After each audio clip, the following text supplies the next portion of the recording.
Aborigines in the Canberra region around the year 1825 were estimated to be between 600 and 700 strong. Onyong was a well-known Aboriginal man and leader of his people, the Ngambri, during the time of early European settlement of the Canberra region in the 1830s. Onyong's home base appears to have been located on the Tuggeranong Plain southwest of Mount Taylor, although he was known to travel extensively as far as Goulburn and Bungonia to the northeast, Manus to the southwest, and the Bygone Mountains to the west. Two groups of Aborigines are recorded in the Canberra region in 1834, the Hagan Hope tribe, numbering 46, and the Namich tribe, numbering between 60 and 70. The chiefs of these two groups were recorded at the time to be Jemmy the Rover and Onyong, respectively. The members of the group under Onyong were described as wild blacks who seldom go near the haunts of white men. In 1841, the colonial government blanket issue at Queanbeyan listed both men as belonging to the Hagan Hope tribe. For some reason, the two groups had merged. The tribe now numbered only 56. J. Moore of Canberra Station describes Onyong as a tall, burly man. He cut an impressive figure to all who met him. His leadership of his people was recognised amongst the European settlers. Onyong was feared by some settlers as he often raided their stock, but he struck up a respected friendship with an ex-convict, Garrett Cotter, for whom Canberra's main water supply was named, and the two spent much time together.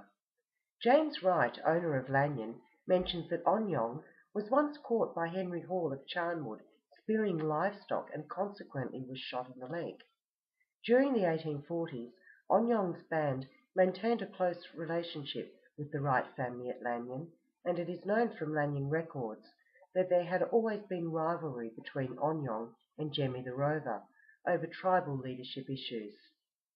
The Herald newspaper of October 31, 1834, reports that the blacks in the neighbourhood of the Limestone and Monero Plains had been accused of spearing cattle and sheep, but, with its old-time caution, the paper remarked, "This statement is likely to be without foundation, it being probable that the same is published with a view to covering some of the delinquencies of the stock keepers, and others in care of their master's stock." Terence Aubrey Murray of Yarralumla, when speaking concerning the employment of Aborigines in 1841, remarked, "They in general show a determined dislike to settled habits of any kind. Their love of independence is too great, and habits of wandering too strong to admit of it. They are so wedded to their own habits, supporting themselves with so much ease by the chase, that it can scarcely be expected they should adopt ours." Sometime between 1847 and 1852, Onyong was killed by Jemmy the Rover as, while the latter was away, Onyong had usurped his position as chief. Wright records the burial of Onyong, who he stated was chief of the Canberra tribe. The site of the burial was on top of a stony hill about a quarter of a mile from the Tharwa Bridge. The body was trussed in the knee-elbow position, and the fat about the kidneys was removed.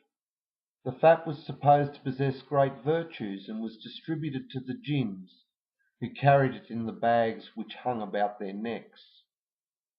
A hole was dug in the ground, at the bottom of which a small tunnel was excavated. In this tunnel the body was placed, together with the chief's weapons, a broken spear, shield, a nulla, boomerang, tomahawk, possum rug, and other items for use in the next world.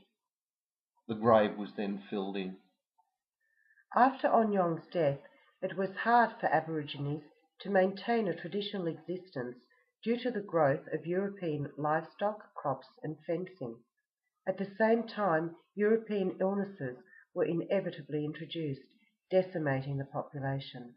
Mixed-race Aborigines tended to remain working on local stations, and some dispersed to other tribes in the area. The following quote from James Wright about the eventual fate of Onyong's remains as a poignant reminder of the European attitude to Aborigines of the day. Well, that was the end of that worthy, with the exception that a number of years later, a man named Smithy dug up the skull and with questionable taste had it made into a sugar bowl, which I actually saw in use on his table. Onyong is buried on a hill behind the village of Tharwa in the Australian Capital Territory.